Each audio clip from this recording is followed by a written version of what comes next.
اعوذ باللہ من الشیطان الرجیم بسم اللہ الرحمن الرحیم السلام علیکم ورحمۃ اللہ وبرکاتہ۔ آپ کے مسائل اور ان کا حل۔ انبیاء کرام علیہم السلام۔ مسئلہ حاضر و ناظر کی ایک دلیل کا جواب۔ سوال: آج کل ایک فرقہ ان حضرت صلی اللہ علیہ وسلم کے ہر جگہ حاضر و ناظر ہونے کا دعویٰ بہت شدت سے کر رہا ہے۔ اگرچہ میں نے آپ کی کتاب اختلاف امت اور صراط مستقیم میں نور اور بشر اور حاضر و ناظر ہونے کے بارے میں مضامین پڑھے ہیں۔ اللہ تعالیٰ کے فضل و کرم سے کافی حد تک بات سمجھ میں آ گئی ہے، لیکن ابھی کچھ دن پہلے میرے ایک دوست نے مجھے سورہ فیل کی پہلی آیت ترجمہ "کیا تم نے نہیں دیکھا کہ ہم نے ہاتھی والوں کے ساتھ کیا کیا" کا حوالہ دیا۔ جواب طلب بات یہ ہے کہ کیا یہ واقعہ نبی کریم صلی اللہ علیہ وسلم کے زمانے میں پیش آیا یا آپ صلی اللہ علیہ وسلم سے پہلے؟ نیز اس میں مخاطب کون ہے؟ ان حضرت صلی اللہ علیہ وسلم یا مومنین یا کوئی اور اگر یہ واقعہ آپ صلی اللہ علیہ وسلم کے دور کا نہیں ہے تو اس سے کیا مراد ہے کہ کیا تم نے نہیں دیکھا کہ ہم نے ہاتھی والوں کے ساتھ کیا کیا؟ جواب: جو واقعہ مشہور ہو اس کا حوالہ دیا کرتے ہیں تو یوں کہتے ہیں کہ دیکھا فلاں آدمی کا کیا حال ہوا تھا۔ گویا کسی واقعہ کا مشہور ہونا ایسا ہے گویا اس کو آنکھوں سے دیکھ رہے ہیں، اور ہر زبان میں ایسے محاورے موجود ہیں۔ اس سے مخاطب کا حاضر و ناظر ہونا لازم نہیں آتا۔ واللہ اعلم۔ قرآن مجید میں مذکور انبیاء کرام علیہم السلام کے اسماء گرامی۔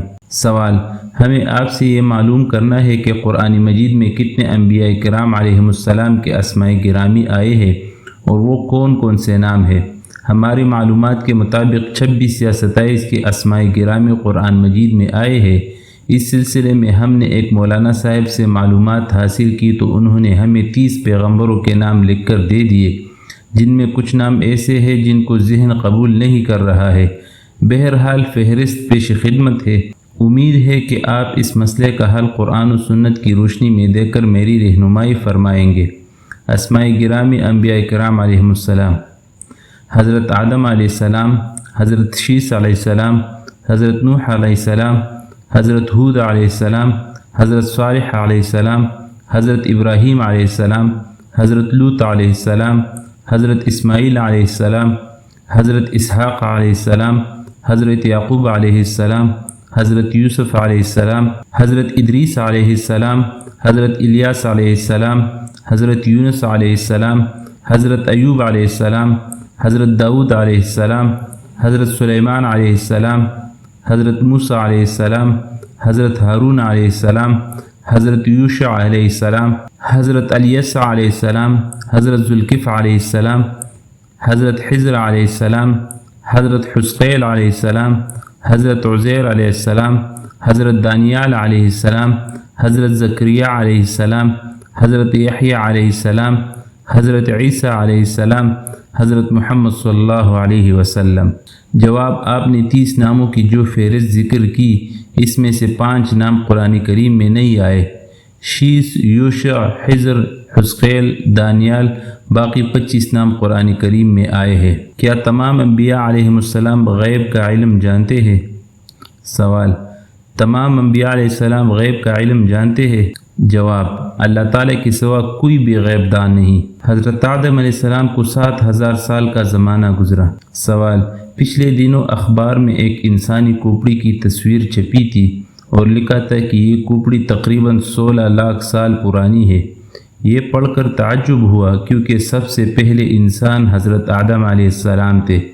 ان کو زیادہ سے زیادہ اس زمین پر آئے ہوئے 10,000 سال گزرے ہوں گے۔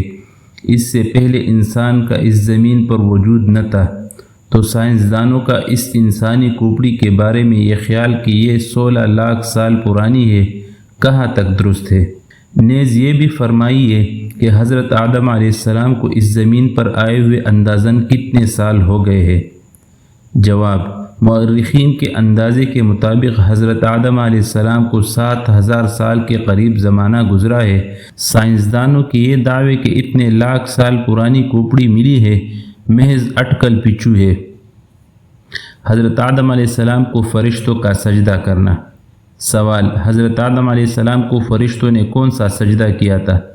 جواب: اس میں دو قول ہے، ایک یہ کہ یہ سجدہ آدم علیہ السلام کو بطور تعظیم تھا، دوم یہ کہ سجدہ اللہ تعالیٰ کو تھا اور آدم علیہ السلام کی حیثیت ان کے لیے ایسی تھی جیسے ہمارے لیے قبلہ شریف کی۔ مزید شرعی مسائل کے حل کے لیے ویڈیوز کو لائک کریں اور چینل کو سبسکرائب کریں۔ جزاکم اللہ خیر۔